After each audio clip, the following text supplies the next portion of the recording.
Bom dia, na gloriosa paz de nosso Senhor e Salvador Jesus Cristo, Pastor Rosano. Nós estamos neste momento aqui para deixar uma reflexão sobre a palavra de Deus, que se encontra registrado no Evangelho de Lucas, capítulo 22, e o versículo de número 41, como um tema: a vontade de Deus é que permanece na nossa vida. Apartou-se dele cerca de um tiro de pedra e, pondo-se de joelho, orava, dizendo: Pai, se queres, passa de mim este cálice. Todavia, não se faça a minha vontade, mas a tua. Pronto, está aqui. A vontade de Deus é que predomina na vida do ser humano. A gente vê nas redes sociais tantas pessoas confrontando os pastores, missionários, os pregadores, os intitulados profetas, que em plena pandemia não está havendo milagres com relação à cura dessas pessoas, e muitos estão morrendo, pastores estão morrendo, missionários estão morrendo, e aí há esse questionamento: por que essas pessoas não oraram por eles mesmos? Então, confrontando o cristianismo, confrontando os pastores, confrontando o próprio Deus. São pessoas que, na realidade, não são conhecedores das Escrituras, da palavra de Deus. Que o próprio Jesus aqui lá no Getsemane, sabendo que o momento dele já estava chegado, dele ser preso, ser açoitado, ser morto, morte de cruz, ele fez essa oração ao Pai. Ele poderia ter renunciado, ele poderia ter dito ao Pai que encerrasse ali, mas era a vontade, e ele, como filho, ele deixou cumprir a vontade do Pai sobre a sua vida. Por isso ele disse: Pai, se queres, passa de mim este cálice. Se Deus quisesse, poderia passar aquele cálice sem que ele bebesse, livrasse ele daquela morte de cruz, e Deus poderia providenciar uma outra forma, uma outra maneira. Mas ele disse: todavia, não se faça minha vontade, mas a tua. Então é isso que você precisa entender. Você que questiona, você que fala, abre a boca sem conhecimento, praticamente está na ignorância, porque a ignorância significa não ter conhecimento. Então, porque o próprio Jesus disse essa palavra, que é a vontade de Deus. Então nem todas as coisas vão acontecer na nossa vida. Deus não vai ter por obrigação Deus saber que Ele cura, de que Ele tem poder para ressuscitar o morto, que Ele tem poder para fazer milagres e prodígios e maravilhas, que Ele vai ter que fazer no tempo que eu quero, da hora que eu quero, da forma que eu quero. Não é assim que funciona. O próprio Jesus lá no tanque de Betesda estava lotado. Leia a Bíblia para você ler, acompanhe os evangelhos.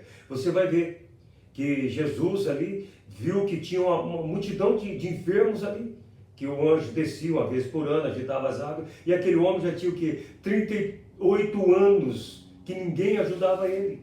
E Jesus curou quantas pessoas ali? Um só. Jesus curou só aquele paralítico do tanque de Betesda. E dali se ausentou e não curou mais ninguém. Nem todos Jesus curou. Nem todos. Todos os lugares onde Jesus passou, nem todo mundo foram curados. Os apóstolos também, nem todo mundo foram curados por eles. Então é a vontade de Deus. Então eu tenho que entender que é a vontade de Deus que predomina na minha vida. Então vou ter que conformar com um espinho na carne, com um problema na minha vida também, da mesma forma que o próprio apóstolo Paulo. O apóstolo Paulo era esbofeteado de vez em quando, pede a Deus que Deus tirasse dele o espinho da sua carne, e ele ouve simplesmente essa palavra: Paulo, a minha graça te basta. Somente é a graça de Deus. Então é a vontade de Deus. Eu não posso ir de encontro à vontade de Deus. Se aprove Deus recolher a vida desses pastores, que já estava na hora. Era o momento que Deus então aprove ele colher para as mansões celestiais. Então não precisa entrar em questionamento que Deus tem por obrigação, por compromisso de curar todas as pessoas. Se fosse assim, então os hospitais não estariam cheios. Quantas vezes entrei em hospital, orei para muitas pessoas em hospitais, e Jesus curou alguns ali. Nem todos foram curados. Uns morreram, outros não morreram, outros já estavam à morte e foram curados e estão vivos até hoje. Então, a vontade de Deus é que tem que predominar em mim, não a minha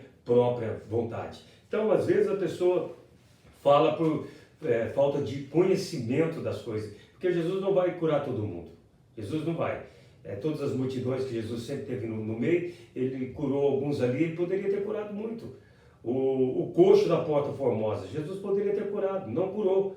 Mas depois, Jesus já tinha sido morto, ressuscitou, voltou ao céu. Depois, Pedro e João, então, efetuou ali um milagre no nome de Jesus na vida daquela pessoa. E assim sucessivamente. Então, eu tenho que entender que é a vontade de Deus que tem que permanecer. Não é simplesmente eu querer, e essas pessoas afrontam, os pastores, está afrontando o próprio Deus, porque são consequências da vida, as enfermidades, os problemas, as pandemias, pestes e todas as outras coisas. E tem outra, cumprimento das Escrituras. O próprio Deus estabeleceu isso e vai acontecer, vai haver muito mais coisas por aí para frente. O que nós temos que ter em mente é o seguinte: estar preparados diante de Deus, para quando acontecer, você esteja preparado para ser surpreendido pela morte, e você sabe que após a morte segue para juízo eterno.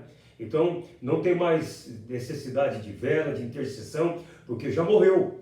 Então, temos que fazer aqui o que precisa ser feito enquanto estivermos neste corpo, nesse tabernáculo aqui, nesse físico que é mortal. Então, nós estamos sujeitos a todos os instantes. A vida pertence a Deus. Então, eu não posso ir de encontro à vontade de Deus, porque é a vontade de Deus que predomina na nossa vida. Então, quero dizer para você o seguinte: passa a observar a palavra, lê, não entra em questionamento com coisas espirituais, tentando combater, falando mal, falando com os pastores, porque quantas pessoas já orei e às vezes em mim mesmo, na minha própria família, não acontece o milagre. É a vontade de Deus, não é a vontade de Deus. A vontade de Deus é que todos se salvam. Agora, a cura, isso são o quê? São sinais que se seguirão aos que crerem. Então, é ato de fé. Se aprove Deus curar, até eu creio que até depois de morto, como Lázaro, depois de 4 dias, é ressuscitado. Então, eu creio nesse Deus, eu creio no milagre, eu prego milagre, prego cura divina, eu prego que Jesus cura, porque Jesus já fez tantas maravilhas dentro do nosso ministério, juntamente com a missionária Maninha, já contemplamos Deus operando grandemente, coisas extraordinárias. Então eu tenho total convicção que Deus ele faz. Só que ele não tem que fazer da hora que eu quero, do tempo que eu quero, do jeito que eu quero, e que Deus fica assim, simplesmente sendo dominado por mim. Eu não tenho esse direito de fazer isso. Eu sou servo, eu sou submisso a Deus, e a vontade dele que predomina. Seja o mal que sucedeu, e se houve a permissão de Deus para um aperfeiçoamento na nossa vida, se é a vontade de Deus, então nós temos que estar debaixo desta vontade de Deus. Aguardar o momento, porque eu creio que Deus pode operar milagre, Deus pode salvar, pode curar, pode libertar, pode fazer o que lhe apraz. O poder, o controle total está nas mãos deste grande Deus. Se ele, que é o próprio Senhor, ele falou na sua oração: Pai, seja feita a tua vontade, quem somos nós, seres mortais, para querer questionar a Deus sobre essas coisas? Não devemos fazer isso. Deus ele faz segundo o seu propósito, segundo o seu querer, a sua vontade. Nada acontece por acaso, não é o acaso. Se houve uma permissão de Deus, então porque tinha que acontecer aquilo ali, e eu creio que nós temos que estar o quê?